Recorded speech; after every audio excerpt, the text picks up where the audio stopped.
So, welcome back to this course Functional Genomics. So, in this lecture we are going to look into some of the applications of next generation sequencing. So, in the previous lecture we have seen the principle behind the sequencing and a few examples like cancer genomics.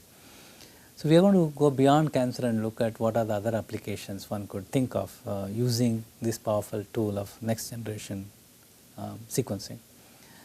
So, here is a paper, it is again a landmark paper which sort of established the power of next generation sequencing.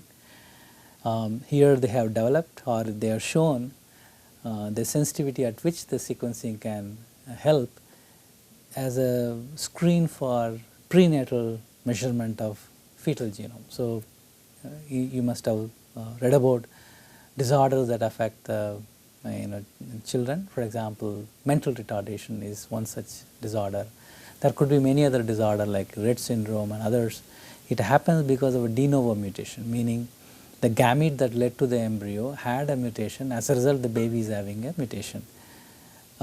This is unexpected because the parents are normal, but the baby could be. And likewise in Down syndrome, as the age of the mother pregnant mother increases, the chances of that developing embryo might have Down syndrome increases. So, the traditional method is to look at the amniotic fluid from the uterus and go for screening, either it is a chromosome or DNA sequence analysis and so on. But that also puts the baby at risk because the procedure involved requires invasive procedure. So, if you can come up with certain non-invasive screening methods to understand the genome of the growing embryo, that is going to really help. And with the cost of such sequencing coming down, it can be a routine screening for the developing embryo to see whether the embryo has any genetic defect before a certain developmental stage where the parents could take a decision as to whether they would like to have the baby or not, which legally allowed. So, this paper talks about the non-invasive prenatal measurement of fetal genome. What is that? So, what is known is that for long it has been suspected that some of the DNA or RNA of the fetus, the growing embryo, can be found in the circulating blood of the mother. So, it can come, even few cells can come because the umbilical cord where the exchange of blood takes place, there could be few cells coming into, or it could be only the DNA coming, only the RNA coming, because there are process by which there is a, now we know that RNA are put into small vesicles, they are transported and so on. So, what they have done is that they have used a method, that is they took the maternal peripheral blood and then captured the DNA that are present in the free DNA that are present in the plasma, the liquid part of that blood, and they have done exome sequencing. Okay? And likewise they have done a shotgun sequencing for the plasma free DNA and then looked at the sequence. So, what does it help? So, the idea is that if you have if the blood carries some RNA or DNA from the fetus, the growing embryo, then by doing this sequencing where you are sequencing every fragment that is captured, and it is so sensitive because these are clonal, meaning that each cluster represents one copy of the DNA, you are able to sequence each cluster, get the sequence separately. You may find that if you know that the mother carries the genome from his father, her father and her mother. So, that is one, and of course, this is a complementary what is shown here, but you can really type that is what is shown here. So, this is the mother's DNA which is representing her, for example, father. This is the mother's DNA that represents her mother, and these are the sequences which are different between father and mother. These are polymorphic site which you are able to genotype and call from whom it has come from.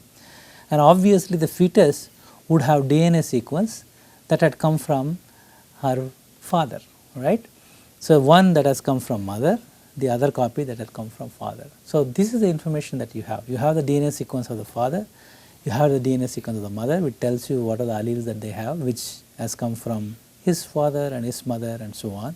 And then you have fragments of the DNA that are sequenced using this approach, and all you have to look for is that are there any genome that are representing the signature of father, which clearly tells that yes, that there are genome that represent the father, that certainly should have been from the fetus because it's coming out. So that tells that there are circulating free DNA derived from the fetus.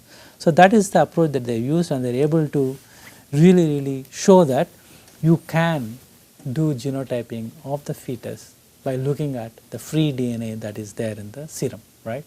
And this is a powerful tool because you can type, you can look at the mutations, and you can look at the copy number and say whether it's a Down syndrome and so on. So that's really going to change. Even if it's some more improvement in the technique, it can become a routine screen in the future. It's a possibility. That's a huge advancement.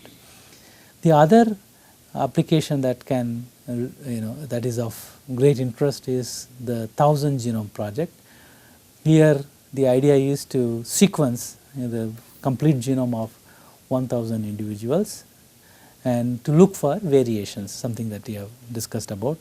And these are individuals that are not restricted to a particular race. They have selected from different continents like what is shown here, and they are trying to compare and look at what variations exist amongst the population. The idea is to create what is called the reference sequence. Say suppose my genome sequence has been sequenced.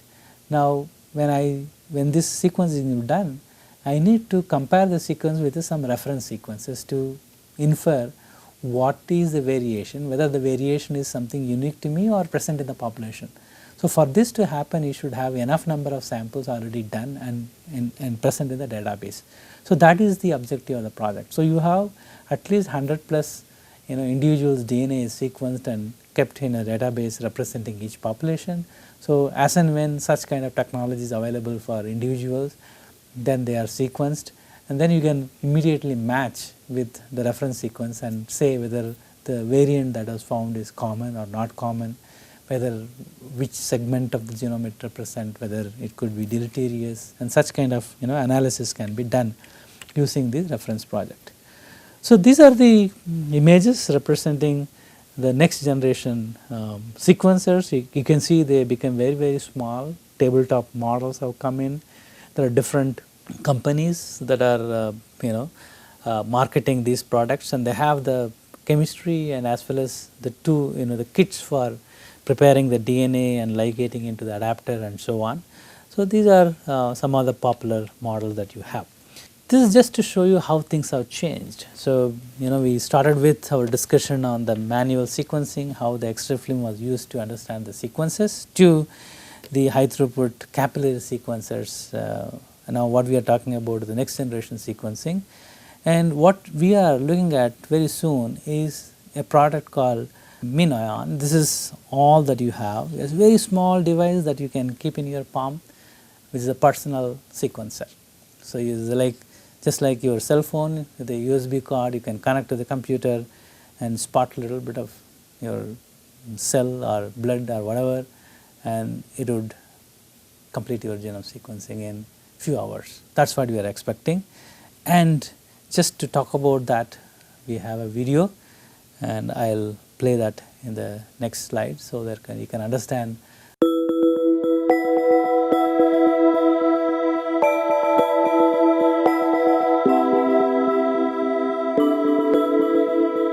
Oxford Nanopore Technologies is developing nanopore sensing technologies for the analysis of biological molecules. In Oxford Nanopore systems, the nanopore is inserted into an electrically resistant membrane created from synthetic polymers. A potential is applied across the membrane, resulting in a current flowing only through the aperture of the nanopore. Single molecules that enter the nanopore cause characteristic disruptions in the current. This is the nanopore signal. By measuring that disruption, the molecule can be identified. The MinION is a small portable device for the analysis of single molecules such as DNA, RNA, and proteins. It has been designed for users who want a simple, fast plug-and-play device that can generate real-time data not confined to a laboratory. Inside the MinION device is a flow cell. This includes the sensor array, which is a collection of electrodes and microsupports, each one of which has an individually addressable electronic channel. Nanopores are built into membranes lying across the microsupports. And it is here that the single molecules are analysed, using the change in current passing through the nanopore. The MinION has a simple and fast workflow, and its portability and the versatility of experimental design offers opportunities in a number of different applications. Firstly, the MinION is connected to a laptop through the USB 3 cable. The user then launches the instrument control software. After performing a calibration and quality control procedure, the device is ready for use. The sample is added to a port in the MinION, and fluid flows across the surface of the sensor array, and the user begins the experiment. The nanopore signal is measured by an application-specific integrated circuit in the flow cell and processed by Mino, the instrument control software. This software carries out several core data tasks and can be used to change experimental workflows or parameters. The user receives real-time feedback of key metrics, such as sample quality and number of events. Combined with real-time cloud-based analyses from Metrocore or the user's own systems, analyses can start immediately and continue the experiment until the point where sufficient data has been generated to answer the biological question. The system may be active for minutes or days, rather than being controlled by an arbitrary runtime and subsequent analyses. This is known as run until.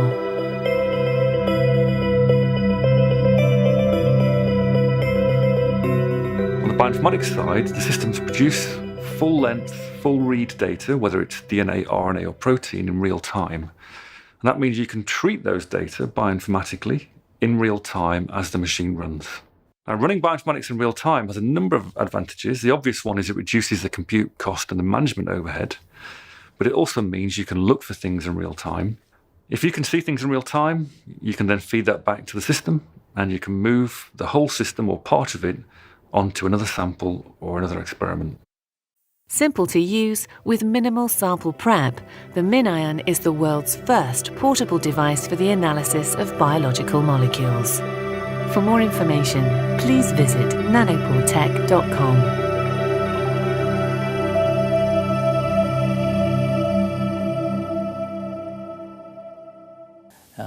How this device can work. You have to understand all these are commercial things. They are not going to disclose everything that led to the development of this device, but it would give an overview as to what is the principle behind that.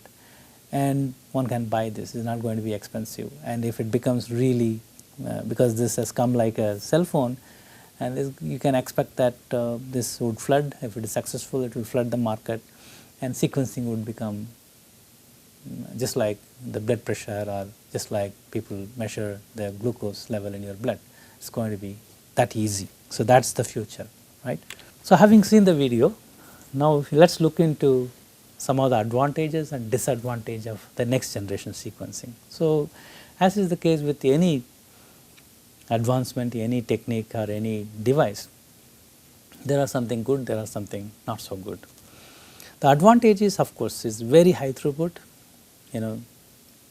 The number of sequence reaction it can do is enormous. Just put the entire genome, it is able to sequence, and you can scale up, you can multiply, whatever. Very cheap, the data production, but it has its own disadvantage. The disadvantage is it's relatively short reads. So 50 bases, 100 bases, that's all it can read. But what you do is, for the same segment, there are multiple fragments, overlapping fragments you are reading. Therefore, you have to have more reads for a given segment to match, assemble and get the sequence.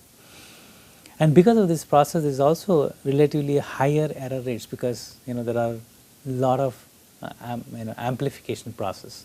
So every cluster that we spoke about, that video we have shown, that one DNA molecule is stuck to the adapter, then you have PCR-like amplification. The DNA polymerase goes over to make multiple copies, and then that copies are sequenced. So when you are using these kind of polymerases, they are not unlike our cells where the polymerase copies, and there is a mechanism that looks at whether the copying process is accurate. Is there any mismatch? So that doesn't happen here. Therefore, there could be errors. It's pretty high as compared to the traditional Sanger method.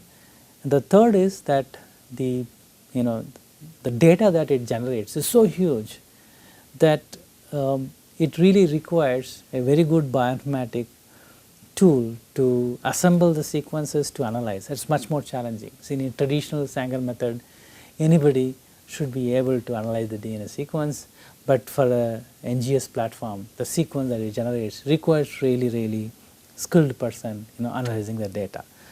So that's one of the cartoons that talks about NGS machine, that it's like it dumps, huge data. Sometimes you wonder what you do with that, unless you are able to mine and get the one that you want, and others, what is the noise, what is the signal. So that is something it comes out. So there are many vocabulary people use, some of them in the next generation sequencing. So we'll talk about some.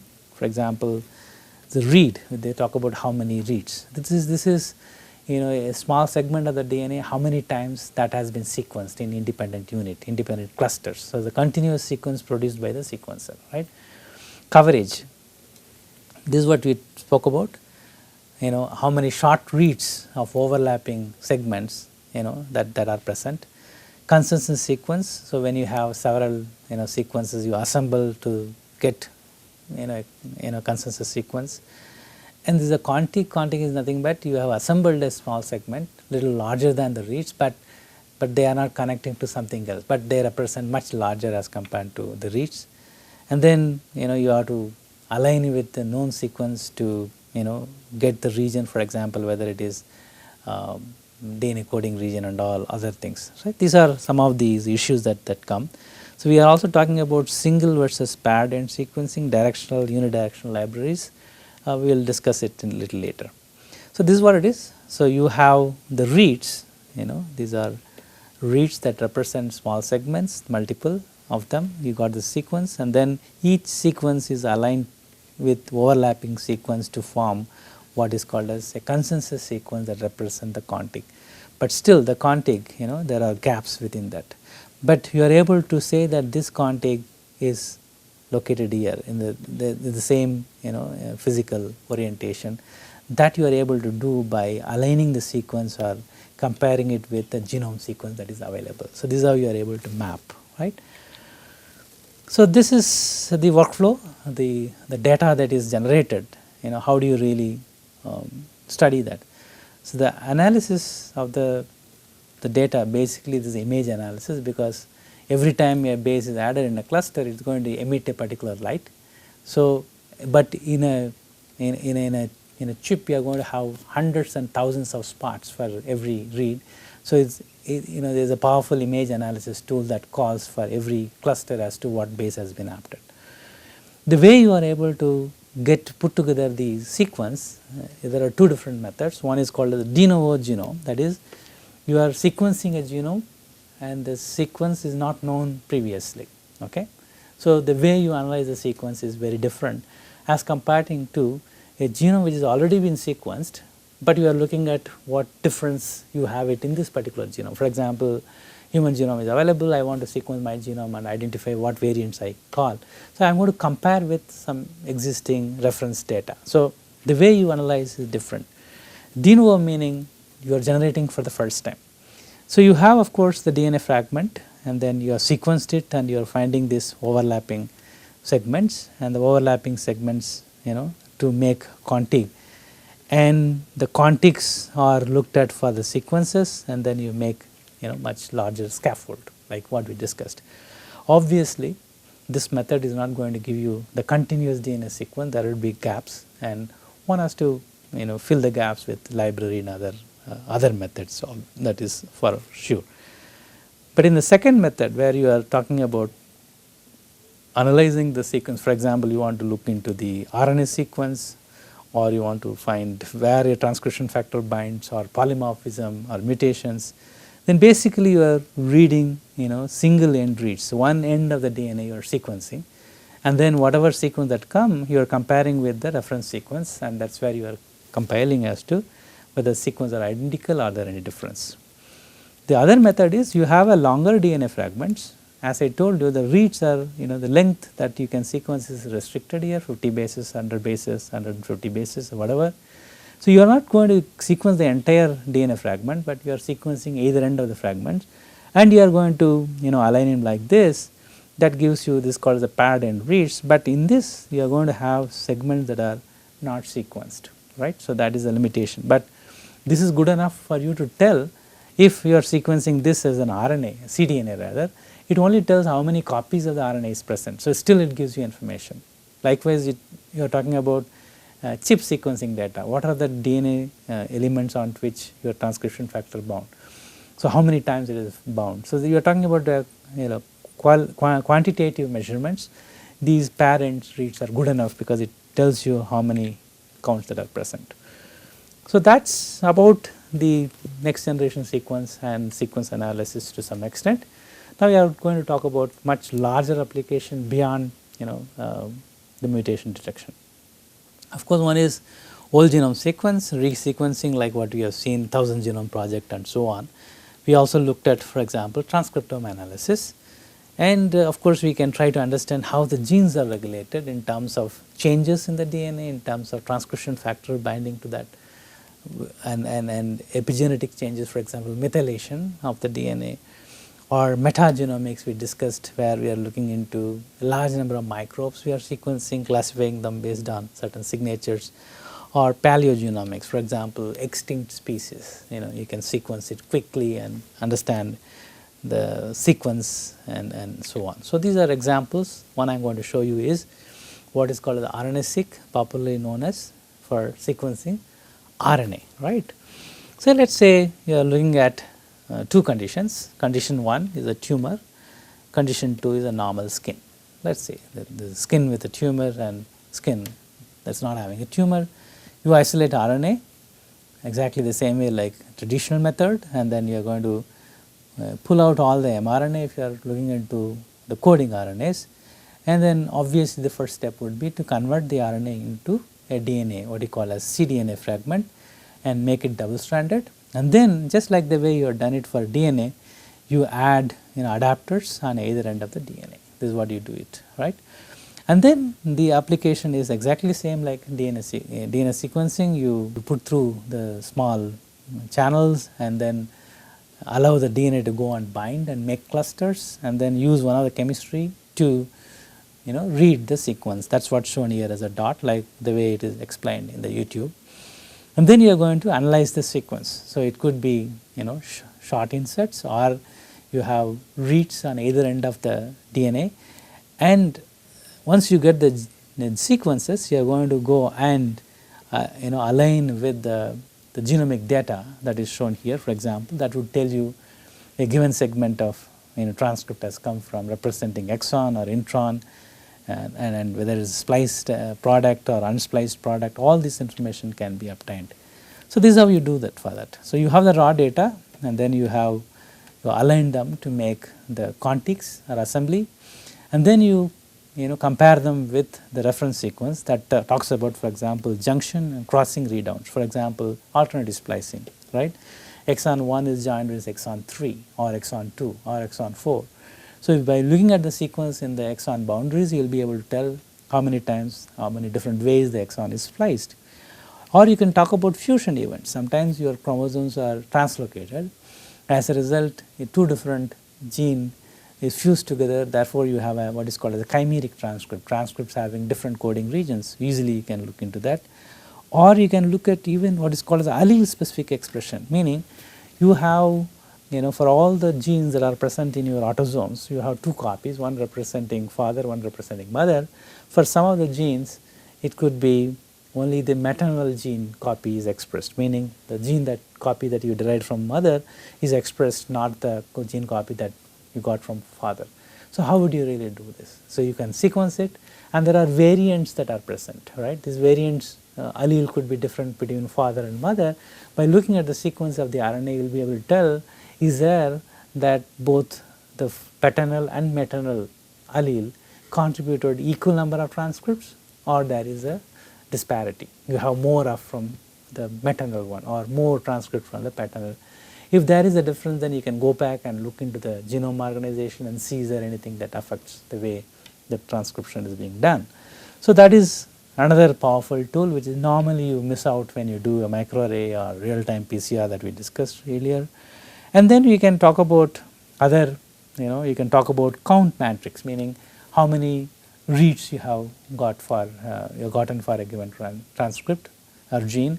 That talks about the quantity, the expression difference. So if you have a normal skin versus tumor skin, then not only you talk about different ways spliced or so on, but you can also talk about the differential expression, and then you will be able to calculate, come up with that. And then since you are looking at a large number of RNAs at the same time, you can model it. If gene A expression level goes up, what happens to other genes? Is it that there are some genes whose expression also goes up? So you are going to have a large number of samples. So you can do a model, and then you'll be able to tell whether such kind of co-expression patterns you can identify, which help you to predict more networks and so on, right? This is just to give you some example as to how people do. This is RNA-seq data. So these are nothing but these mountains represent the reads, how many reads happened for the region of the DNA. You can 5' end of the gene, 3' end of the gene, exon 1, 2, 3, 4, 5, 6, and this is UTR. You find that the number of reads that you found for each segment. So with this way we are able to map it. Not only that, you can go and talk about, for example, if you go for other methods, for example, cDNA library or other methods, normally your analysis power more restricted to the 3' end, which sort of is taken care in case of the RNA-seq. So that's one of the major advantages. I gave you example of chimeric gene. When there is a translocation, it could so happen that two different genes fuse together. By looking at the transcript, now here you can find out such kind of transcript where the splicing took place, such that two different genes now transcript is joined together. So this is a powerful method that you have. The last section that we are going to discuss is how the chromatin or the DNA modifications can alter the way gene functions, right? What are the way that the transcription can be regulated?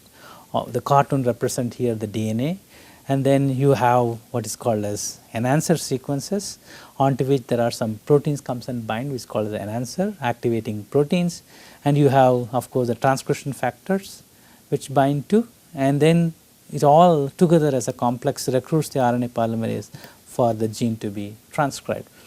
So now whether a gene is expressed or not expressed depends on whether these transcription factors are present and whether this region of the chromosome is open for the protein to come and bind. It happens because of many factors. One of them could be the changes in the DNA, which is called as methylation, or at the chromatin it could be histone acetylation and so on. And how do you really look at such kind of changes at the global level? So one way people do is to do what is called as chromatin immunoprecipitation. So basically what you have is that you have the chromatin here is shown that has a tail coming out, which can be modified. It could be acetylation, it could be methylation, it could be ubiquitination, it could be simylation, it could be phosphorylation. So if you have an antibody which recognizes acetylated histone or methylated histone or any other modification specific antibody, now the antibody would now come and bind to this region. So now if you can use this as an anchor to pull the DNA that are present close to it, then sequence the DNA, it will tell you which are the regions that are in the chromatin is acetylated or methylated. So this is the way. Or I could use an antibody against any one of the transcription factor. Now, and if I pull using this antibody the DNA that are bound to this transcription factor, it will tell me as to which segment of the genome the transcription has bound to. So this is a powerful method, and this is what called as chromatin immunoprecipitation. The schematic is shown here. So, what basically you do is that you isolate the chromatin and then cross link the protein to DNA. So, you can use certain chemical moieties which stabilizes what is shown here. So, the DNA and protein is stabilized, and then once you have done that, what you do is you sort of shear the DNA, cut the DNA randomly. Therefore, you have a protein complex in which you have the DNA bound to it. So, there are going to be. Now, if you use an antibody which recognizes a given protein, for example, I am looking at transcription factor A. Now, this is the antibody that binds to transcription factor A. So, it is going to pull wherever transcription factor is there in the protein, it is going to pull. If the transcription factor is bound to certain DNA, that DNA also would come along with that, after which I extract the DNA and I sequence it, and with the sequence I can go and map the genome to see which region that sequence represents. Therefore, I can tell this is the region onto which the transcription factor is bound to. So, this is the way people do, and this is one such landmark paper where they looked at high resolution profiling of histone methylation in the human genome. So, they have used this chromatin immunoprecipitation followed by deep sequencing to understand how it happens. So, basically they have pulled the DNA using chip immunoprecipitation, and then they went and did this NGS. You have small fragments that are derived from the chip DNA, you added the adapters, you pass through the fluids, the device, and then you make clones, you make these clusters, several copies of it, and then went through this sequencer to get the data. So, with that, now we are able to tell, for example, the regions in the genome where the methylation is very high, because you use an antibody now recognize, for example, methylation of the histone. Now, it tells here, for example, this segment of the genome you have several reach. That means in many cells this is the segment onto which your antibody is able to bind, which suggests this is a region the histone is methylated. What is that region?